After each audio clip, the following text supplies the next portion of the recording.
Terima kasih diucapkan kepada DJ Su dan juga DJ Zul untuk bersama dengan kami pada ketika ini, dan kita juga nak membawakan berkenaan tentang Kongres Nasional Islam Keluarga Malaysia dan Keharmonian membina agenda Kalis Cabaran Masa Depan, dan juga ini merupakan hasil inisiatif Institut Kefahaman Islam Malaysia IKIM menganjurkan Kongres Nasional Islam Keluarga Malaysia dan juga Keharmonian yang akan berlangsung pada 19 hingga 20 Mei.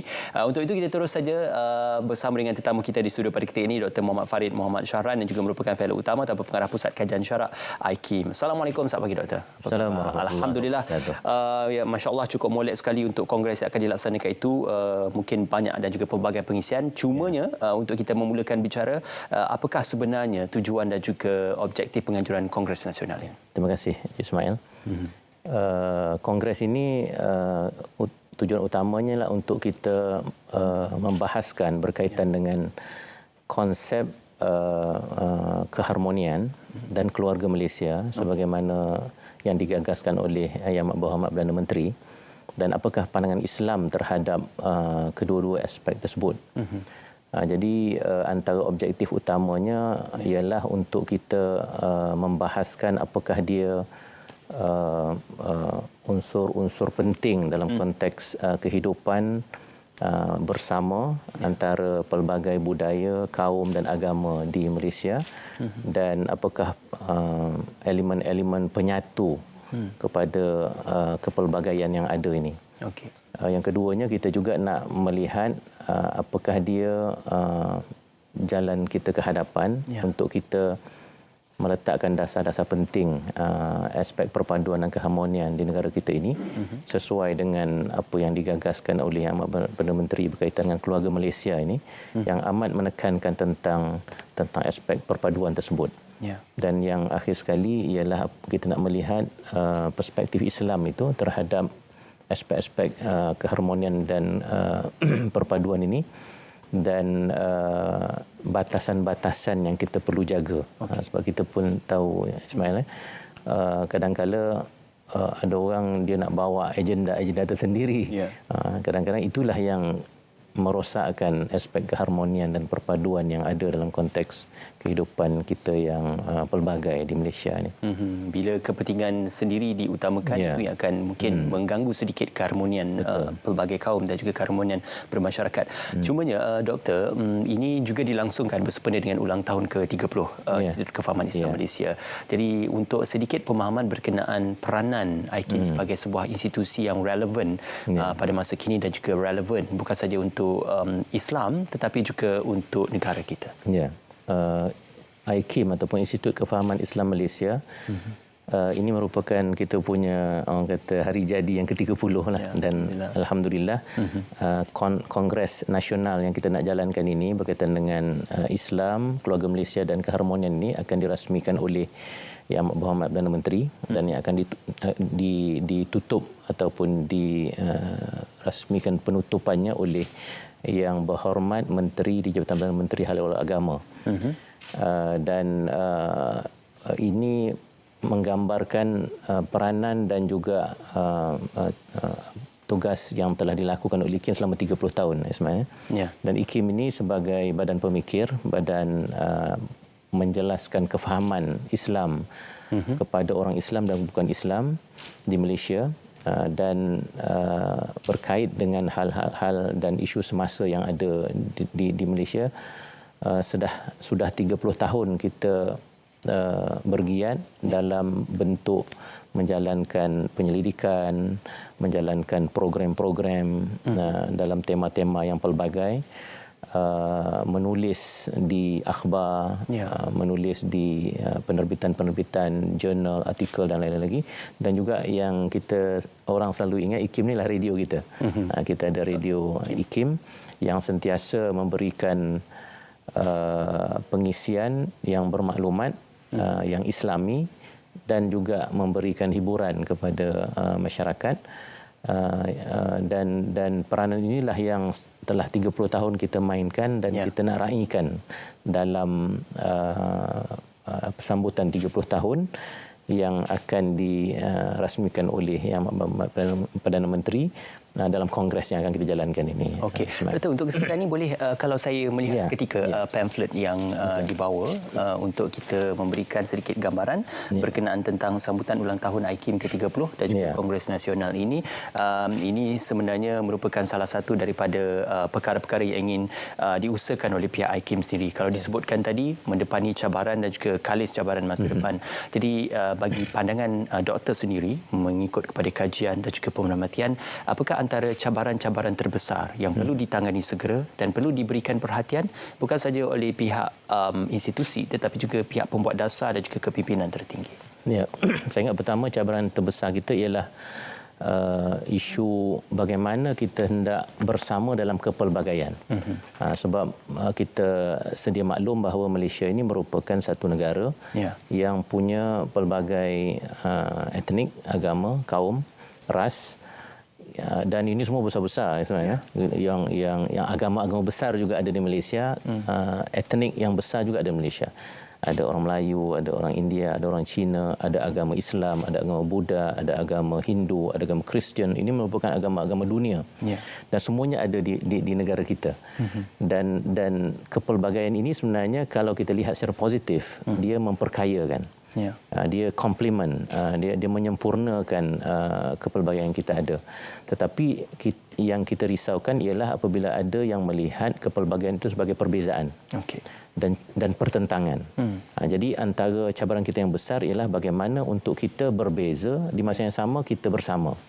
Sebab itu saya ingat apa yang Perdana Menteri sebutkan dalam dasar-dasar ataupun teras keluarga Malaysia itu penting. 3 yang utama kata yang Perdana Menteri ialah adanya keterangkuman, adanya kebersamaan dan adanya kesyukuran. Maksudnya apa-apa sahaja yang kita jalankan kita harus dasar ke apa ke kita harus lihat itu dalam konteks inklusif. Kita mesti melihat bahawa semua pihak yang ada itu mendapat hak mereka dan semuanya dapat hidup dalam keadaan aman dan harmoni. Yang keduanya, kena bersama-sama dalam apa sahaja perkara yang kita lakukan. Dan yang ketiganya, dia kena ada sifat kesyukuran, contentment kan. Jangan kita tamak, kita nak lebih, kita menuntut perkara-perkara yang di luar daripada perkara-perkara yang reasonable, perkara-perkara yang rasional kan. Dan itu sebenarnya mencabar sekali sebenarnya. Dan sebab itu para pemimpin kita, para ilmuwan kita juga sentiasa bercakap tentang perpaduan ini. Dan dalam Islam pun ia merupakan satu teras yang cukup penting sekali. Al-Quran banyak bercakap tentang bersatu, kesatuan. Malah tauhid itu sendiri pun, akidah Islam itu sendiri pun terasnya ialah kesatuan. Bermula dengan keesaan Tuhan, kebersamaan dalam konteks kita beribadah, kita melakukan amalan-amalan dan akhir sekali kesatuan dari segi ummah. Ummah ini tak semestinya orang Islam saja, Ismail. Betul. Juga nantinya dalam konteks macam Rasulullah, dalam konteks Madinah itu ada juga orang-orang yang bukan Islam yang duduk bersama tetapi masih lagi hidup dalam aman dan harmoni. Itu boleh ditonjolkan dalam bagaimana baginda Rasulullah SAW dia melihatkan kepada isu yang berada di Kota Mekah dan juga Madinah pada ketika itu, dan juga kerajaan-kerajaan Islam sebelum ini juga banyak menyantuni golongan bukan Islam, memberikan hak yang sepatutnya.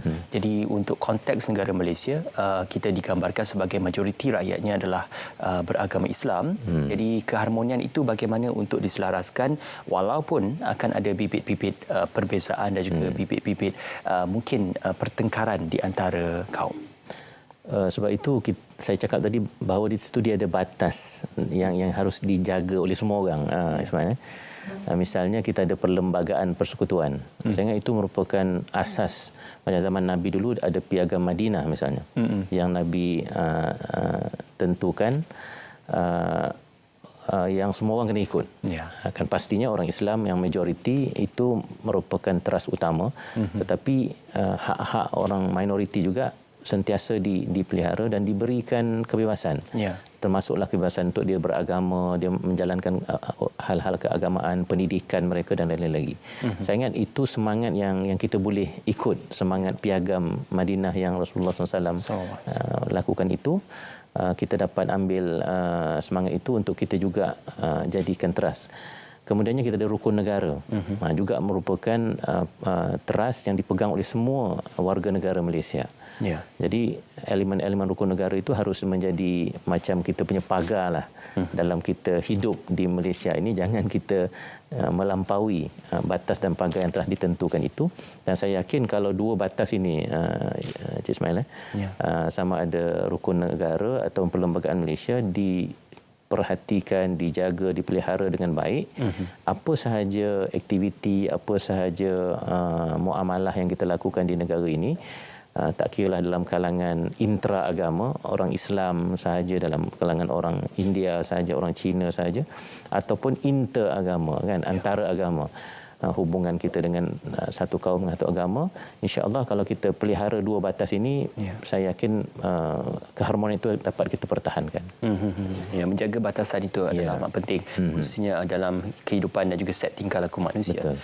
Doktor, untuk pengisian itu bagaimana akan diterjemahkan untuk kongres kali ini? Apakah akan ada sesi perkongsian ilmu dan juga sesi wacana minda yang akan memberikan gambaran yang bermanfaat kepada kongres? Kita buat kongresnya 2 hari, hari 19 dan 20. Hari minggu depan lah, hari Khamis dan hari Jumaat. Dan kita ada pengisian pembentangan Ketah Kerja. Dan kita ada forum, dan kita ada ucapan dari Perdana Menteri dan juga Menteri Agama lah. Antara tajuk-tajuk penting yang kita bahaskan dalam pembentangan kita, Encik Ismail. Pertama tentang konsep keharmonian dalam konteks keluarga Malaysia, yang ini merupakan teras ucapan Yang Amat Berhormat Perdana Menteri. Kemudian peranan Islam dalam melihat kepelbagaian dan keharmonian, yang ini saya lah yang akan membentangkan. Dibentangkan oleh Dr. Perspektif Islam itu, elemen Islam itu. Yang ketiga, keluarga Malaysia, rukun negara dan jati diri masyarakat. Ini Profesor Teo Kok Siong daripada UKM akan berbicara berkaitan dengan aspek itu. Kemudian prasyarat dan ciri utama perpaduan dan keharmonian keluarga Malaysia, ini Profesor Siva Murugan dari USM. Ini tokoh-tokoh besar yang biasa berbicara berkaitan dengan perpaduan dan keharmonian, sebab itu kita panggil mereka. Kemudian membentuk agenda ekonomi kalis cabaran masa depan, yang ini oleh Tan Sri Sulaiman Mahbub, yang juga merupakan, saya ingat, pakar ekonomi dan dah banyak terlibat dalam negara kita dalam urusan-urusan ekonomi. Kemudian integriti dan tadbir urus bagi keluarga Malaysia yang sejahtera, ini Tan Sri Siddiq Hassan, yang merupakan bekas Ketua Siasat Negara. Jadi ini merupakan orang yang pengalamannya luas, dan mereka boleh berkongsi banyak perkara kepada kita dalam kongres ini. Dan kita ada satu forum. Ini forum ini menarik, forum tentang orang muda, politik dan Malaysia yang harmoni. Yang ini kita panggil daripada wakil-wakil parti politik. Menarik. Dan kita panggil daripada yang muda-muda. Kerana kita yakin ini merupakan generasi pemimpin masa depan, dan mereka yang akan berbicara banyak berkaitan dengan hal-hal keharmonian dan kaitannya dengan politik dan juga generasi mereka yang akan datang. InsyaAllah. Politik boleh menjadi instrumen yang menyatukan juga. Ya, betul-betul. Kalau dilihat secara positif, banyak perkara yang sebenarnya, termasuk politik, yang akan memberikan peranan yang besar terhadap keharmonian. Ya, jadi untuk perkongsian itu nanti, kalau untuk kongres ataupun mereka yang ingin menonton, menyertai ataupun terlibat dengan lebih lanjut, bagaimanakah boleh mendapatkan maklumat dan mengetahui syaratnya? Yang untuk para penonton yang ingin bersama-sama dalam kongres kita pada 19 dan 20 hari bulan ini, boleh mengikutinya secara FB Live. FB Live Institut Kefahaman Islam Malaysia, dan juga FB TV IKIM. TV IKIM ini kita boleh cari Institut Kefahaman Islam Malaysia IKIM, FB IKIM dan juga TV IKIM, dan boleh melihat secara langsung dalam FB itulah. Untuk peserta fizikal ni, kita masih lagi macam menjaga aspek-aspek SOP apa semua, dan kita ada jemputan-jemputan yang kita pilih secara khusus untuk menyumbang dalam kongres itu. Tetapi untuk umum, termasuk para penonton, untuk mengikutinya macam saya sebut tadi lah, boleh ikuti melalui FB IKIM, Institut Kefahaman Islam Malaysia, dan TV IKIM. Ya, insya-Allah sesuai dengan konsep keluarga Malaysia, kita harapkan agar Kongres Nasional Islam Keluarga Malaysia dan Keharmonian ini dapat menterjemahkan suatu buah fikir yang lebih baik untuk output dan juga penghasilan objektif kepada masyarakat khususnya. Terima kasih sekali lagi diucapkan kepada Dr. Muhammad Farid Muhammad Syahran, Fellow Utama dan juga merangkap pengarah Pusat Kajian Syarak Institut Kefahaman Islam Malaysia IKIM bersama dengan kami pada pagi ini. Jangan lupa sekali lagi tarikhnya 18 dan 19 dan 20. 19 dan 20 Mei 2022. Terima kasih juga kepada pihak IKIM bersama dengan kami pada pagi ini. Seterusnya kita nak ke cerita pagi Pulau Pinang, usaha memartabatkan warisan capal yang mana akan dilaporkan oleh Zatul Ikma Muhammad Noor.